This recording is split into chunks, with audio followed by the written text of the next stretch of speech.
time, you won't believe what I have found. I think it's a new or a limited edition mini potato and spinach dosa roll.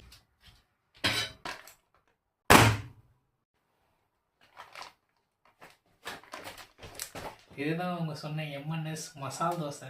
இதை தான் நம்ம இன்றைக்கி try பண்ண போகிறோம் friends. யூகேல இப்படிலாம் பேசவே கூடாதுன்னு நினச்சேன், பட் இருந்தாலும் பரவாயில்ல. ஆனால் யூகேல எம்என்எஸ் ஸ்டோரில் இந்த தோசை வந்து பேக்கேஜ் பண்ணி விற்கிறாங்கங்க. இது வந்து எப்படின்னா ஆரஞ்சு கலரில் இருக்குது, ஆனால் இது கோகனட் சட்னின்றாங்க. இந்த டேஸ்ட் வந்து எப்படி இருக்குதுன்னு சொல்லிட்டு இப்போ நம்ம இதை ட்ரை பண்ணி பார்ப்போம். எப்படி குக் பண்ணணுன்னா ஏர் ஃப்ரையரை ப்ரீ ஹீட் பண்ணிவிட்டு அப்படியே ப்ரோக்ராம் ஏர் ஃப்ரையரில் 12 மினிட்ஸ் வச்சா ஒன்று டேரில் போதும்னு போட்டிருக்குது.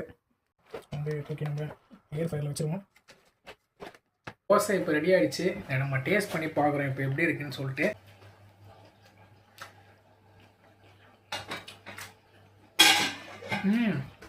நல்லா இருக்குது ஆக்சுவலி. இது என்னமோ நம்ம வெங்காய சட்னி மாதிரி இருக்குது. இது மசாலா தோசை மாதிரி தான் இருக்குது. பேர் தான் எனக்கு என்னமோ வச்சுருக்காங்க. பட் ஆனால் ஆனஸ்ட்டாக நல்லா தான் இருக்குது. நீங்களும் வந்து ட்ரை பண்ணி பாருங்கள். ஒர்த்து தான் நினைக்கிறேன். எனக்கு தெரிஞ்சு 3 பவுண்டு 3.5 பவுண்டு தான் என்னமோ தான் அது எம்என்எஸில். ட்ரை பண்ணி பார்த்துட்டு நீங்களும் எப்படி இருக்குன்னு சொல்லுங்கள்.